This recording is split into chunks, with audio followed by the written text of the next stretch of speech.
The college football season is very close, and with that being said, I thought it'd be the perfect time to put out a preseason top 10 college football teams to start this 2023 season.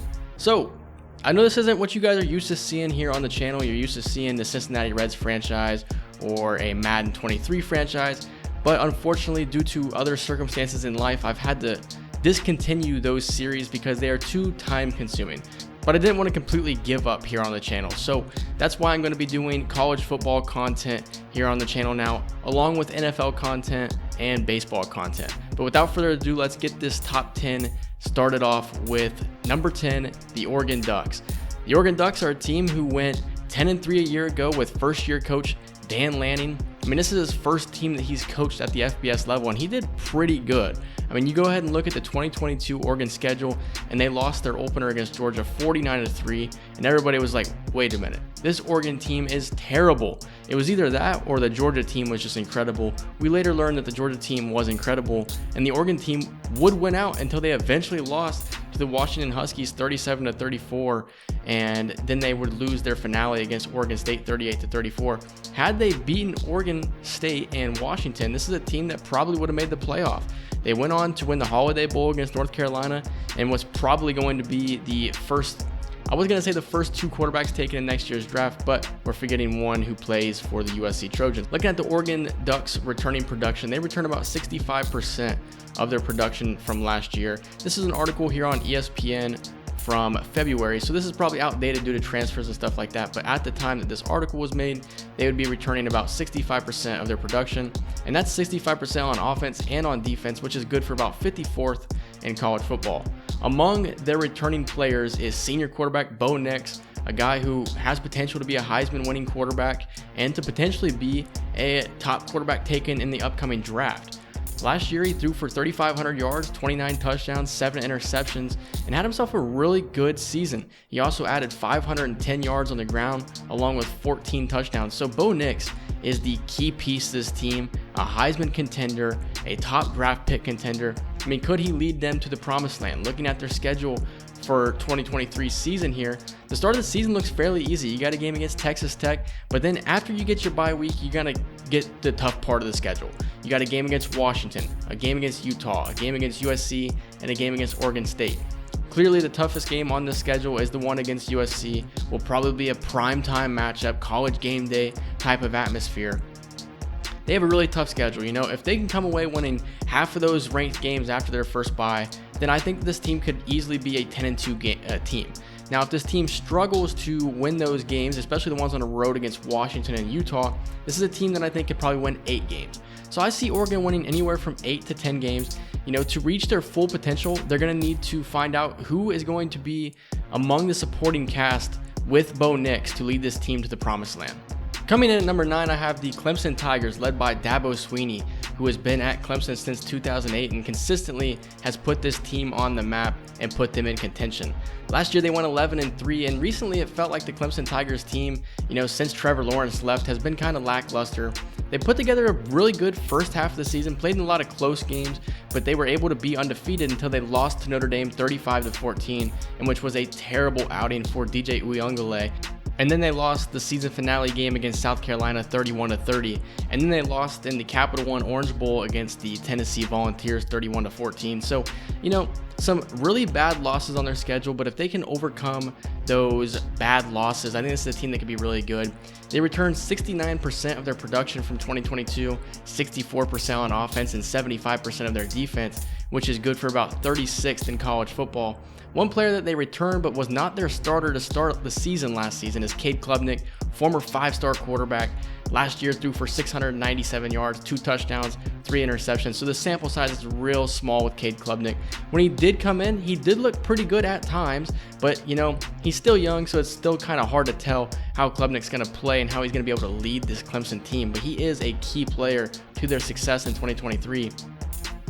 Looking at their schedule here, they're going to have a tough game against Florida State with their 4th game of the season, but they are at home, so that is definitely a good thing for them. And then later on in the season, they also have to play North Carolina, Notre Dame, and South Carolina.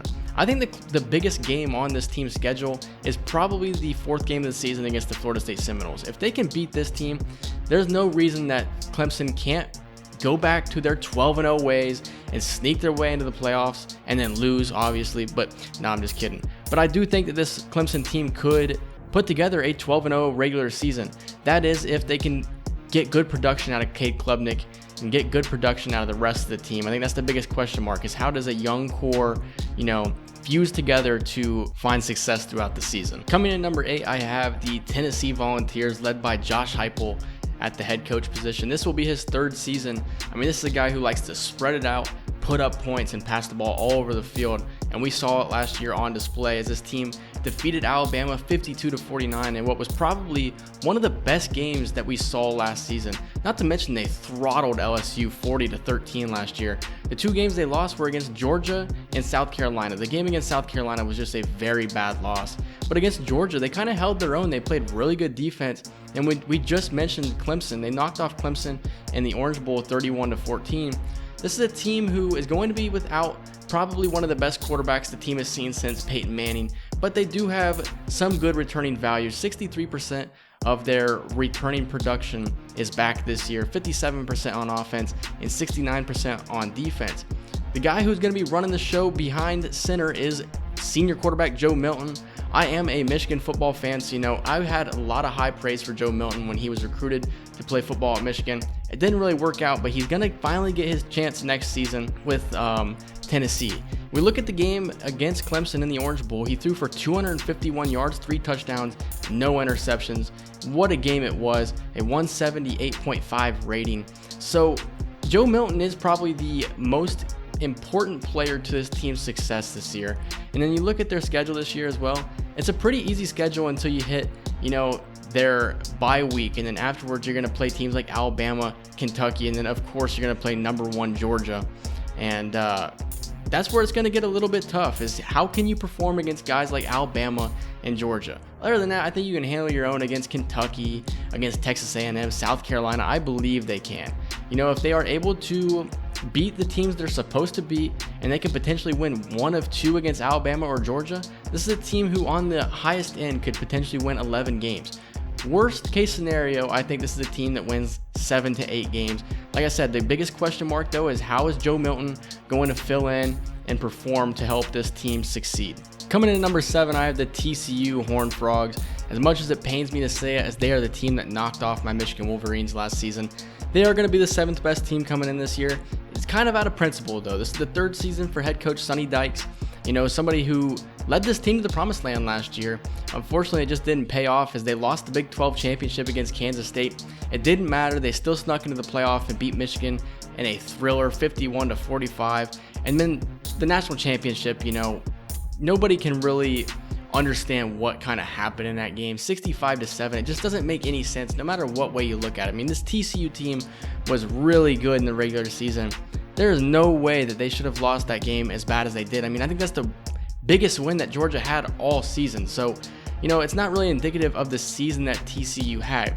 Unfortunately, though, they did not return a lot of production at all. Only 52% of their production from last season is back, which is 118th worst in college football. So not a lot of guys coming back. One guy who is coming back is their leader on the defense, Johnny Hodges Jr. Last season, he had 87 tackles, 2 sacks. He didn't put together a lot of forced fumbles, a lot of interceptions, but he's kind of the heart and soul of that defense. He led them in tackles last year. He's going to be all over the field. He's going to have to kind of step up and be that leader that Max Duggan was last season. I get he's not a quarterback, but you need that guy who's going to step up and kind of be that leader of the team. But if you look at their schedule this season, it's not very challenging. Their hardest game in the season is probably going to be the game against Texas, but you're at home for that. And then you also got a game against Kansas State on the road. I think the game against Kansas State's probably your toughest game all season long.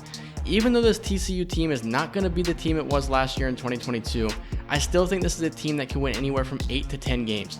It's really just going to depend on how can everybody play with the loss of pretty much your entire supporting cast last season. Max Duggan was incredible last year. Then you got Quentin Johnston at receiver. There's a lot of guys that are going to be gone. How do you replace those guys? If you can find a way to replace them, then I think TCU could be another really good team in 2023. Coming in at number 6, we have the USC Trojans, led by Lincoln Riley in his 2nd season at USC. All this dude does is coach Heisman winning quarterbacks, his 3rd now. And USC had a really good season last year. But what was it about them not being able to beat Utah whatsoever? They lost October 15th, 43-42 in a shootout, and then they lost in the Pac-12 championship 47-24, and what was really kind of a blowout. This team just could not beat Utah last year. The question is, are they going to be able to beat them this year? And then they later lost the Cotton Bowl against Tulane, who had a really good season, who isn't going to be in my top 10, but they're definitely an honorable mention, along with Utah. You know, when you look at USC, this team brings back quite a few players. 76% of their production from last season is back, which is good for 14th in college football. And then their leader is obviously Caleb Williams. Last year, 4,500 passing yards, 42 touchdowns, only 5 interceptions. I mean, an incredible season. This is a guy who could probably go back-to-back Heisman winners. You know, and I think he's probably going to be the number 1 pick in the 2024 NFL draft. So just look out for that, because Caleb Williams will lead these guys back to the college football playoffs. I don't think there's any way this team doesn't make it this season. They're not going to lose to Utah twice. That is if Utah even makes it to the Pac-12 championship this season. But they do have kind of a tough stretch. They have Notre Dame, then Utah. Then they have kind of an easy game against Cal. And then they have back-to-back tough games again against Washington and Oregon. So this team doesn't have an easy schedule. But I just don't see USC losing the games that they should win here in 2023. I think this is a team that could easily go 12-0. The biggest question mark for me is, how do you replace Jordan Addison? I mean, that was Caleb Williams' favorite target a year ago. He's now off to the NFL playing with the Vikings. How do you replace Jordan Addison? If you can find that go-to guy at receiver, there's no way the USC Trojans won't make it to the college football playoff. Coming in at number 5, I have the Penn StateNittany Lions, led by James Franklin, who has been there since 2014, and he's consistently put this team into a bowl game, other than 2020, which was a down year for a lot of teams. But looking at their season last year, it's crazy to think that this team is the best team in the Big Ten if they don't have to play Michigan and Ohio State. Only 2 losses last season, and they were to Michigan and they were to Ohio State, and they kind of got blown out in both of those games, although the game against Ohio State was a lot closer than Ohio State fans would like to admit. They did beat Utah in the Rose Bowl game 35-21. And this is a team that, you know, I feel like brings back a lot of the production, but they only bring back 65%, which is good for 56th in college football. It probably feels like that because they're replacing Sean Clifford with Drew Aller, and it feels like Drew Aller is the better quarterback already, even though he only has 344 career passing yards and only 4 touchdowns. He's not thrown an interception yet, so he needs to get that out of the way before he can become comfortable. That's how you feel, at least. But I think that if he plays well, I think that this Penn State team could be good once again. You look at their schedule coming into this season, and it's kind of the same thing. You got to play Ohio State and you got to play Michigan. Those are the 2 games where, you know, if they can win one of those games, they're going to give themselves a chance to play in the Big Ten championship. But that's a big question mark, because those are the 2 toughest games. You're going to be at Ohio State, but you're home against Michigan. So you have an opportunity to beat one of those teams. I think this team is a 10-12 win team. And that's just me being unbiased. I am a Michigan fan, but they could win 10 games. They could win every single game. It's kind of hard to tell, but the biggest question is, how do you replace a guy like Sean Clifford, who wasn't that great, but he was a good game manager? I think James Franklin has it figured out at Penn State, and I think he's got a team that's going to compete. Strong defense and a strong young offense that's going to be ready to play. Coming in at number 4, I have the Alabama Crimson Tide, and they are led by the GOAT of college football coaching, Nick Saban. You know, this is a guy who is going to put Alabama in a position to compete for a national championship every single year. Looking at their 2022 season, they had a really good year. They lost to Tennessee, and it felt like, you know, if they could bounce back, this is a team that's going to make the playoff 100%. And then they lost a heartbreaking game on the road against LSU, 32-31 in overtime. And that was probably one of the best games of the 2022 college football season. They did go on to beat Kansas State in the Sugar Bowl 45-20. But the crazy thing about Alabama is they are 125th when it comes to returning production this season. They only return 40% of their 2022 production. They're going to be missing out on Will Anderson and Heisman winner, number 1 overall pick, Bryce Young. So the biggest question, I think, with Alabama is, how do you replace Bryce Young, and who do you replace Bryce Young with? You know, that's the biggest question that they need to answer. They have a tough schedule, if I do have to admit. You know, they play Texas, they play Ole Miss, they have Tennessee again, then they have LSU. Auburn's always going to be a tough game. You know, this kind of feels like this could be the Nick Saban down year, but we've been saying that for how long now? You look at the year, I think it was 2014 with Blake Sims at quarterback. Then you won a national championship with Jacob Coker at quarterback, it really doesn't matter who's behind center for Alabama. They're going to have a tough defense, and they're going to compete every single game. So there is a lot of question marks with this Alabama team, but in all actuality, the only thing you really have to look at is who's their head coach. Nick Saban? All right, this team's going to definitely compete. Coming in at number 3, you have the Ohio State Buckeyes. Led by Ryan Day. He was born on third base and is kind of becoming evident at this point in his coaching career. You look at their season last year, they played really good, but they played a bunch of nobodies, and then they got stomped by Michigan yet again for the second year in a row. And in all actuality, the Ohio State team played really tough in the Chick-fil-A Peach Bowl in the college football playoff against the Georgia Bulldogs.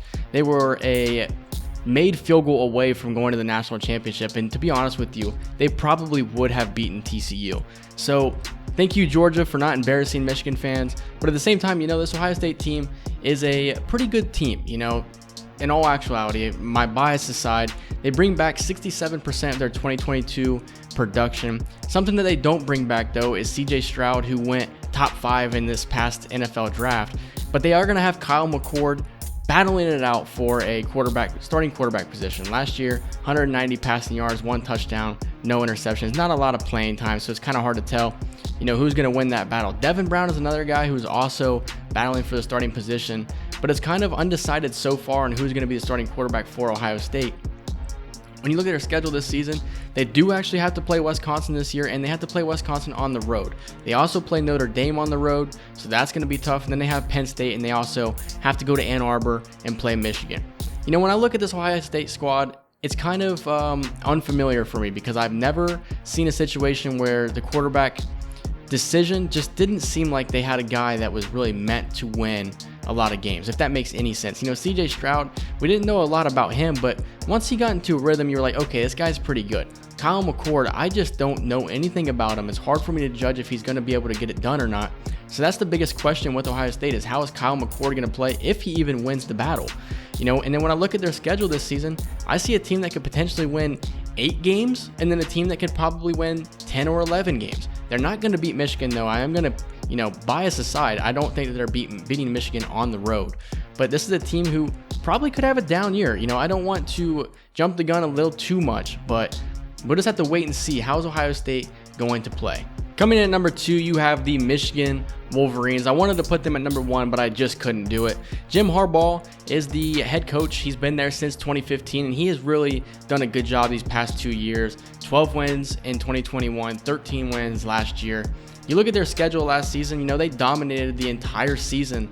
And then what really felt like a fluke game against the TCU Horned Frogs, TCU came into that game fired up, and we just weren't ready to play them. We were ready to play Ohio State or Georgia. TCU we overlooked, and they took care of business against us. But other than that, the entire season was a success. When you look at the returning production we returned 81% of our production from 2022, which is good for 5th best in college football. There's a lot of guys you could highlight right here, but the guy I'm going to highlight is Blake Corum. I think he is the impact player heading into this season. Senior running back. Last year he had almost 1,500 rushing yards, 18 touchdowns. He could probably break 2,000 yards. It just depends how much, carries he's going to get this season. You also have Donovan Edwards as well.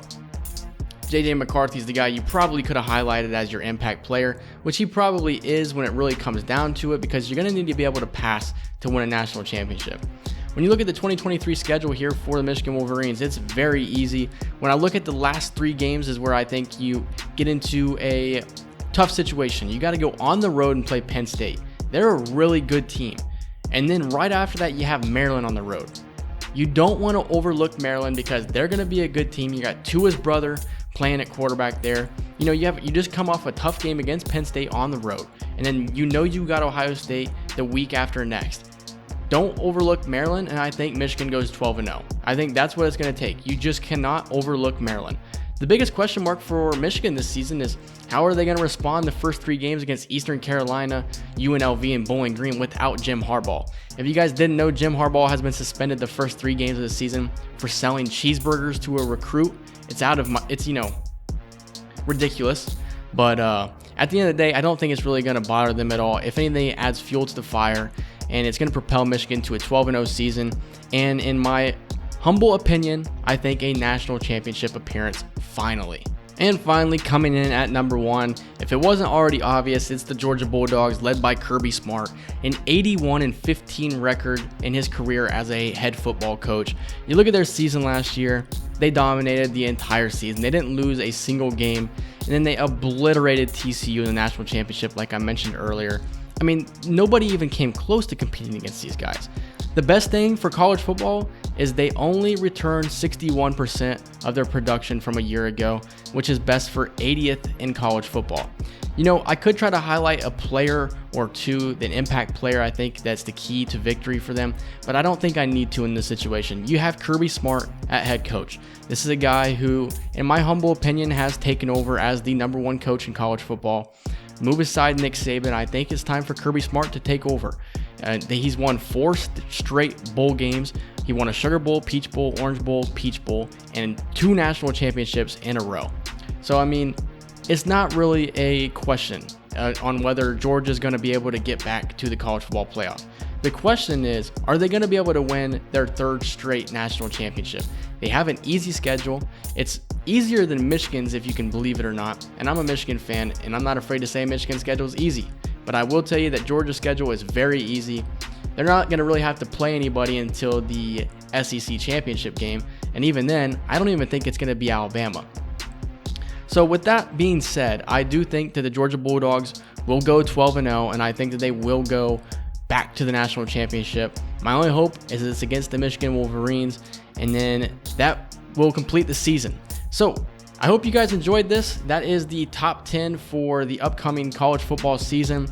And I do want to do like a top 10 after every single week and kind of go over what they did in that game and who their next opponent is going to be. You know, if you guys like this video, I encourage you guys to leave a like, comment, subscribe. And if you guys show enough support, I will continue these videos. It will take quite a bit of time to put these out and produce them because I have to get clips and record the audio, do my own research, but it's something that I would like to do. So I hope you guys enjoyed this video. If you did, leave a like, comment, subscribe, and remember, go blue.